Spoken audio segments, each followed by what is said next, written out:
रामकृष्ण हरी वनस्पतीची ओळख या युट्यूब चॅनलवर आपल्या सर्वांचं हार्दिक स्वागत। बघा मित्रांनो, बंधू भगिनींनो, कसे आहात? सुखी असाल, आनंदी असाल, खुश असाल असे मी देवाजवळ पांडुरंग परमेश्वराजवळ प्रार्थना करून आजच्या व्हिडिओला सुरुवात करतो। बघा, मी तुम्हाला आज एकदम जबरदस्त असा एक तोडगा सांगणार आहे। एकदम छोटी माहिती आहे, परंतु खूप महत्त्वाची माहिती आहे। हे उपाय तुम्ही करा।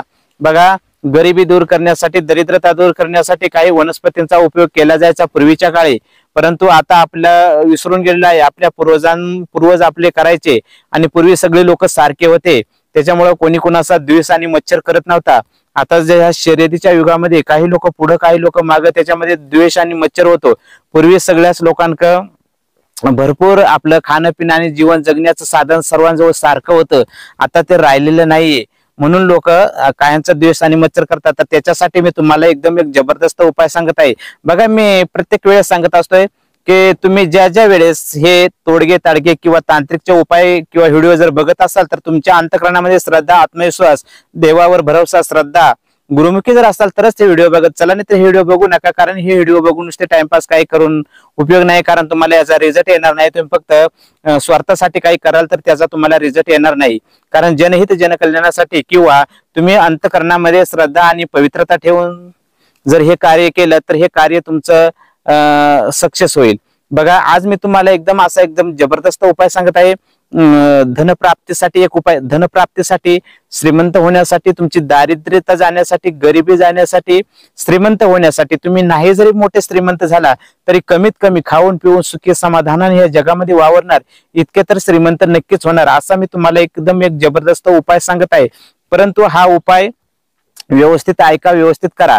आणि हा उपाय ज्यावेळेस तुम्ही कराल, बघा काही उपाय अवघड असतात परंतु ते तुम्हाला करावेच लागतील, कारण कुछ पाने के लिए कुछ खोना पड़ता है, नाही का? काही कमवण्यासाठी काही गमवावं लागते।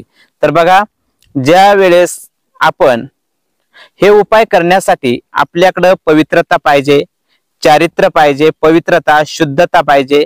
पवित्रता, शुद्धता, एकदम शुद्ध आणि पवित्र वातावरणामध्ये हे उपाय करायचे आहेत। आपण स्वच्छ कपडे घातलेले पाहिजे, बघा, पवित्रता पाळलेली पाहिजे, शुद्धता पाहिजे त्या माणसाने, त्याच्याकडनंच असे उपाय होतात। आणि शुद्धता, पवित्रता जर नसेल तर असे उपाय होऊ शकत नाही। म्हणून शुद्धता आणि पवित्रता नेहमी माणसाने पाळायची आहे। तर बघा, नागदौन नावाची एक जी वनस्पती आहे, तुम्हाला जर ओळखू येत नसेल, माहित नसेल तर मी तुम्हाला इथे तिचे फोटो दाखवतो, तिचे फोटो तुम्हाला इथे दिसतील। ही आहे नागदौन नावाची वनस्पती। ह्या नागदौन नावाच्या वनस्पतीची मुळी जड काढायची आहे। नागदौन वनस्पती ही खूप पॉवरफुल आणि खूप जबरदस्त आहे। हिच्या माहिती मी तुम्हाला अनेक व्हिडिओमध्ये पुढे पुढे सांगत राहणार आहे।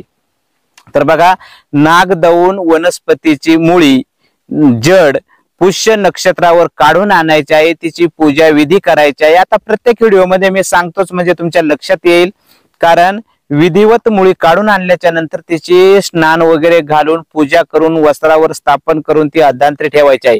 आणि ज्या वेळेस तुम्हाला यूज करायची त्यावेळेस ती घेऊन जायची आहे। तर अशा वेळेस नागदौन नावाची जी वनस्पती आहे तिची रवी पुष्य नक्षत्रावर विधिवत सकाळी ब्रह्म मुहूर्तावर मुळी काढून आणा। काढल्याच्या नंतर तिची पूजा करा, हळदी कुंकू अक्षदा धूप दीप दाखवून तिची पूजा करून, आणि ती तुम्हाला सोन्याच्या ताबीज मध्ये धारण करायची आहे। ती मुळी सोन्याच्या ताबीज मध्ये टाका, तो ताबीज तुम्ही धारण करा। बघा, 40 दिवसानंतर तुम्हाला रिझल्ट यायला सुरुवात होईल। तुमची दरिद्रता संपेल, गरिबी संपेल, तुमच्या जवळ धन संपत्ती, लक्ष्मी येईल आणि तुमची भरभराट होईल आणि तुमचा नावलौकिक पण वाढेल। असा जबरदस्त हा उपाय आहे। हा उपाय तुम्ही करू शकता। हे उपाय तुम्ही करून पाहिजे आहेत, रिझल्टेबल करून पाहिजे आहे। हे काही उपाय मी ग्रंथाच्या आधारे सांगत आहे, काही पूर्वजांच्या अभ्यासातून अवगत झालेले सांगत आहे। तर बघा, हे उपाय तुम्ही करून बघा। नागदौन नावाची वनस्पती तुम्ही सोन्याच्या ताबीज मध्ये पूजा विधी करून धारण करा। तुमची पूर्णपणे दरिद्री, गरिबी निघून जाईल आणि तुम्ही श्रीमंत व्हाल अशी आशा बाळगतो। भेटू पुढच्या व्हिडिओमध्ये, तोपर्यंत धन्यवाद। रामकृष्ण हरी, जय धन्वंतरी भगवान।